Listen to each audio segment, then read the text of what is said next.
En Punto y Coma presentamos una investigación sobre los indígenas de las vertientes sureste y suroeste de Costa Rica, es decir, sobre los bribris, cabécares, térrabas y borucas.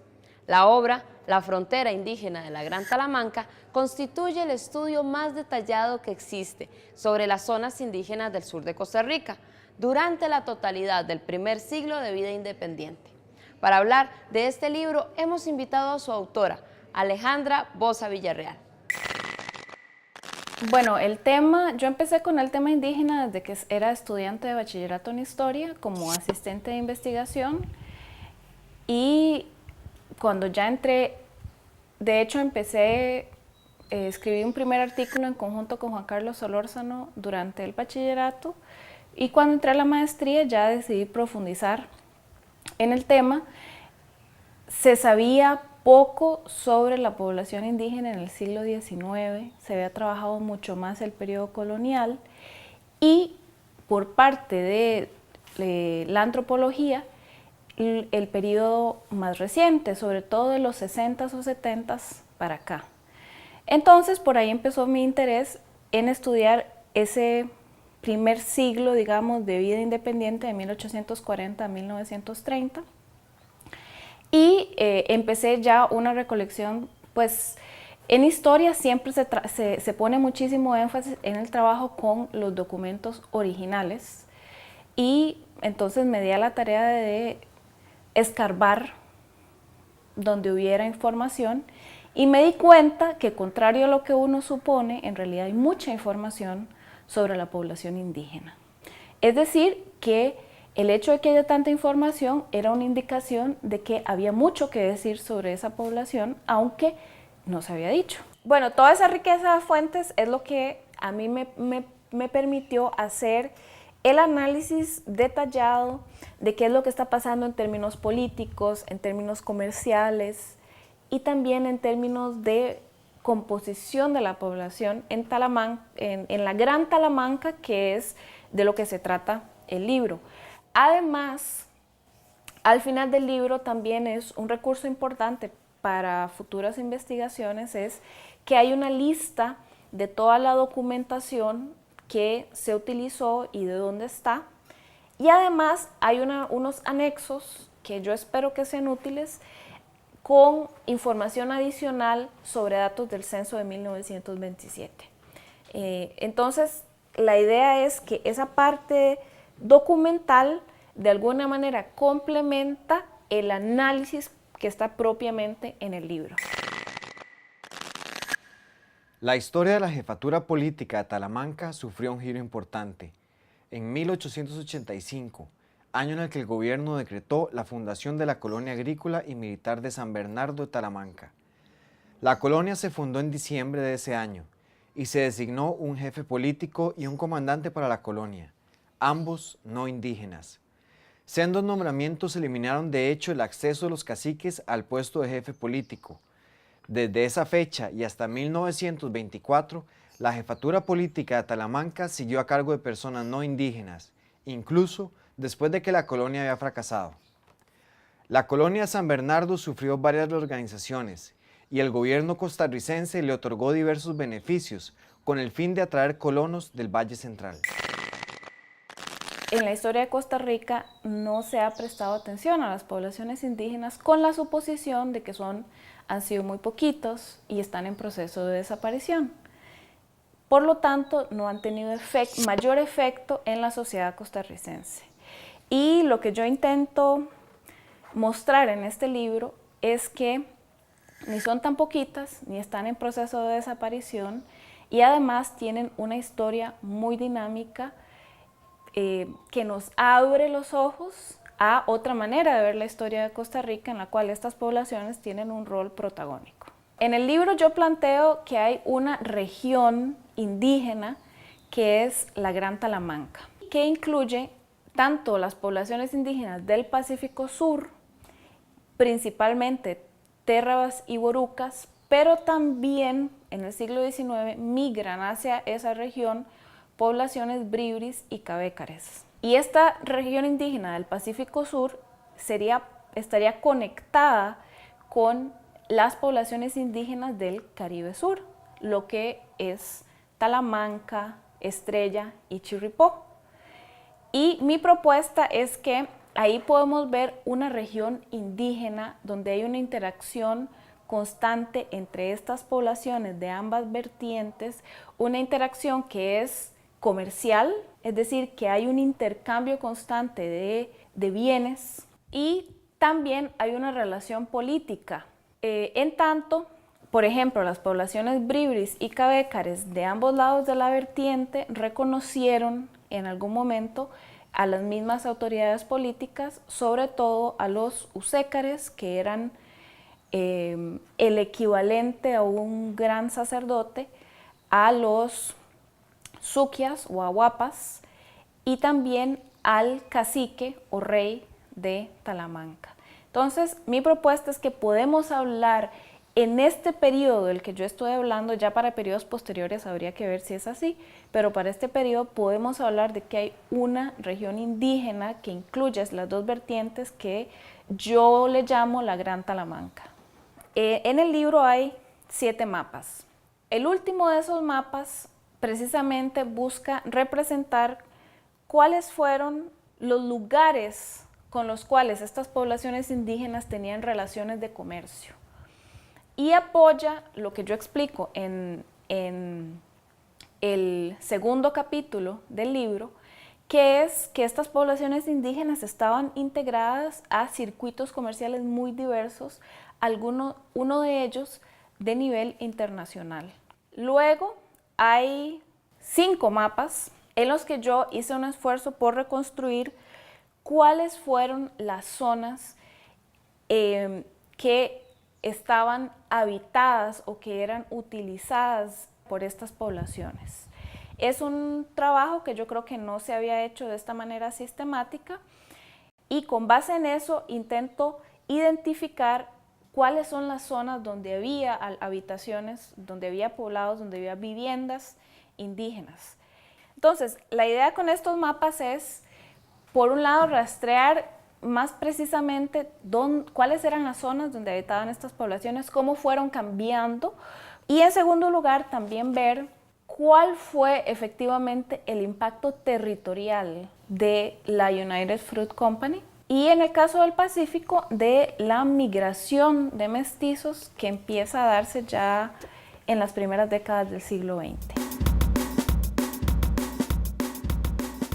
El padre Juan Garita, fundador de la literatura costarricense, vida y obra. La literatura del padre Juan Garita es precursora de la narrativa nacional.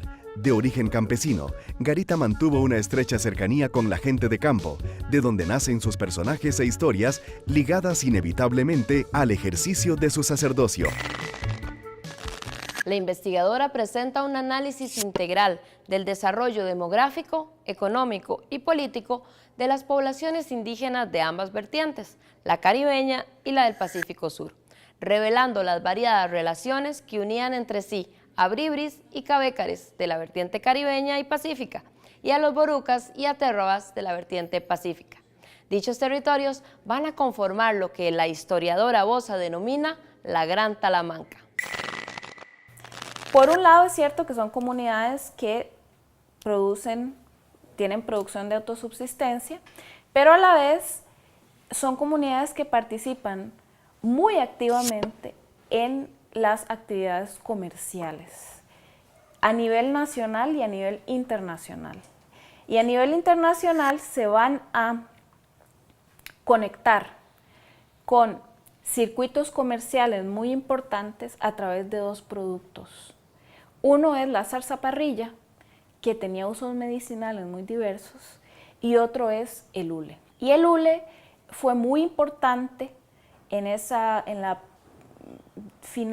a partir de la segunda mitad del siglo XIX por sus usos industriales, y además porque en ese momento lo único que había era hule natural. Hoy en día hay hule sintético, pero en ese momento era hule natural, y el mejor hule que había era el hule brasileño. Pero en Costa Rica y en Centroamérica también había árboles de hule. Y entonces estas poblaciones indígenas van a empezar a extraer el hule y a comerciar el hule. Y eso los va a poner inmediatamente en conexión con todo ese ámbito de la economía internacional, que además no se le ha puesto mucha atención porque la mayor parte de ese hule salía de forma ilegal. Entonces, dentro de las estadísticas oficiales no aparece esa producción y entonces se ha tenido la impresión de que hubo un pico de la producción hulera y después perdió importancia muy rápidamente. Pero en Talamanca siguió siendo muy importante, incluso hasta mediados del siglo XX. Entonces, tenemos una población que está muy conectada con el comercio internacional, y es una conexión que no pasa por el Valle Central, no depende de la oligarquía cafetalera ni de las élites nacionales, sino que es un circuito paralelo que había sido muy poco investigado hasta ese momento. Y eso hace que estas poblaciones indígenas vivan en un mundo mucho más cosmopolita del que nos hemos imaginado. Eran poblaciones que tenían acceso a un montón de bienes de lujo, whisky, telas finas, tenían entonces, no, por supuesto no toda la población, pero sí había un grupo de indígenas que tenían acceso a estos bienes, y entonces claramente no estamos hablando de una población encerrada en un pequeño mundo, sino de una población conectada, mucho más conectada de lo que nos hubiéramos podido imaginar, a ese mundo de la economía internacional. Los proyectos de colonización eran comunes en esa época, tanto en Costa Rica como en el resto de Latinoamérica. Respondían a una preocupación generalizada por la existencia de grandes territorios prácticamente despoblados, sobre los cuales los estados tenían pocas posibilidades de ejercer soberanía. La urgencia del Estado costarricense por poblar Talamanca se debía precisamente a la necesidad de incorporarla a su soberanía, amenazada allí no solo por la escasa población costarricense, sino por los intereses de la vecina República de Colombia sobre la zona. Estas son entonces poblaciones que están muy bien conectadas, y no están solo muy bien conectadas con ese mundo de la economía internacional, sino también con el mundo de la política costarricense. Y están muy bien conectadas porque en ese momento Talamanca es una zona en disputa. Primero se le va a disputar a Costa Rica lo que se llamó el Reino Mosquito, que era una unidad política de las poblaciones misquitas de Nicaragua, apoyada por los británicos. Cuando el Reino Mosquito desaparece hacia mediados del siglo XIX, la disputa va a ser ahora con Colombia y la va a heredar Panamá cuando se independiza de Colombia en 1903. Y de hecho hay zonas de Talamanca que van a seguir siendo disputadas hasta 1942, cuando se firma el Tratado Actual de Límites. Y el interés por Talamanca se va a traducir en un interés por integrar en algún nivel a las poblaciones indígenas. ¿Por qué? Porque los esfuerzos del Estado costarricense por mandar población no indígena costarricense van a fallar. Entonces, en algún momento el Estado costarricense se da cuenta que la única gente que puede alegar, que el Estado puede alegar que es costarricense, es la población indígena. Y esto va a hacer que políticamente esta población se convierta en una población importante para el Estado costarricense, y esto le va a influenciar incluso en las relaciones con una figura importante dentro de estas comunidades indígenas, que es el cacique principal, o como se le llamó en esa época también, el rey de Talamanca. El más famoso de estos, del que siempre se habla, es Antonio Saldaña, que murió en 1910. Ahora, estos caciques tienen una historia interesante porque en realidad pareciera que no existían, no eran una autoridad tradicional en el sentido en el que se suele entender, como que existía desde tiempos inmemoriales, sino que había surgido incluso a principios del siglo XIX en esa interacción con comerciantes. Entonces, cuando empiezan a integrarse estas comunidades indígenas a esos circuitos de comercio internacional, los comerciantes empiezan a apoyar que haya una cierta centralización política y va a surgir la figura del cacique principal, que es con la cual el Estado costarricense va a intentar negociar para consolidar su control sobre Talamanca, y va a consolidar su control dándole el reconocimiento de autoridad oficial a los caciques talamanqueños. Esta fotografía se tomó en 1907 cuando Antonio Saldaña, el rey de Talamanca, y su familia visitaron San José. Andaban visitando a varios políticos importantes. Entonces acá se ve a José Saldaña, sobrino de Antonio, que en ese momento era el heredero al título. Otro sobrino de Saldaña, Ramón Almengor, mucho más joven que José, que fue quien terminó heredando el título porque José murió junto con Antonio, bueno, unos poquitos días después de Antonio Saldaña.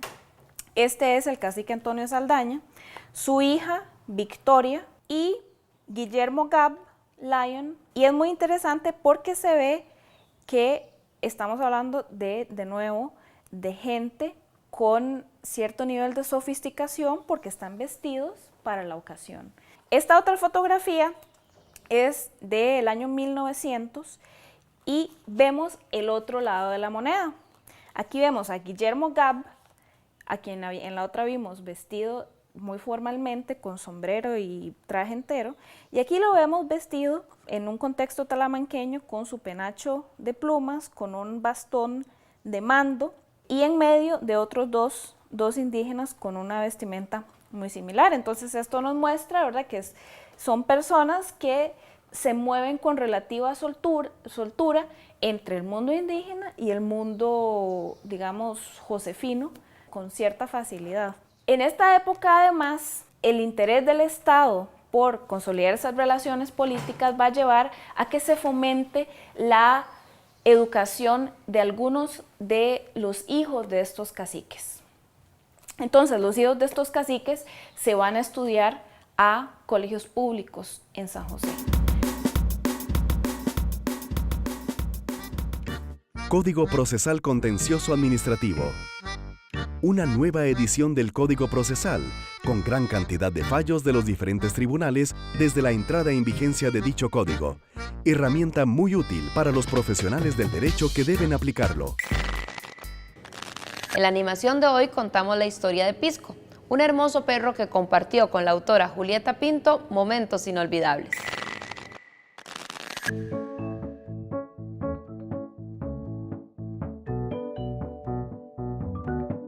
Me parecía entrar en un mar tornasol de orillas suaves y olas pequeñísimas lamiendo la arena. Creció un poco, no mucho. Las patas cortas, características de su media raza, le impidieron ser el perro alto y fuerte que exigía la otra mitad de su abolengo. Ese tamaño es motivo de frustración en el encuentro con perros grandes y causa de unos cuantos mordiscos cuando agrede a los de menor tamaño.